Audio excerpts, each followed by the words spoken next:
Boa tarde. Boa tarde, todo mundo do Brasil. Olha quem está aqui no meu lado. Oi, eu do Brasil. Cristina Soares. Galícia. Família por parte de... Perdão. Estamos na Praça do Rei, que era uma praça de grande importância civil na vida de Barcelona da Idade Meia. E isto era um edifício civil dos poucos conservados, porque normalmente o que se conserva daquela época são igrejas. E aqui era onde se faziam as reuniões dos comerciantes e da gente que tinha certo poder econômico na cidade para organizar o tema dos impostos, entradas e caminhos à cidade e para organizar as coisas nos mercados e nas lojas de peixe. É por ali. Fantástico!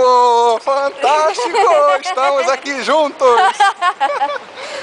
Este homem está cheio de entusiasmo, uma maravilha. Muito legal esse encontro de família, né? Muito legal, muito legal. Muito legal. Ela fala português, fala tudo. Eu falo muito. Vai se acostumando, porque os brasileiros são assim. Não, eu gosto Agora muito. Não Brasil. estive nunca no Brasil, mas aqui venho muitos brasileiros a Barcelona, tenho amigos brasileiros.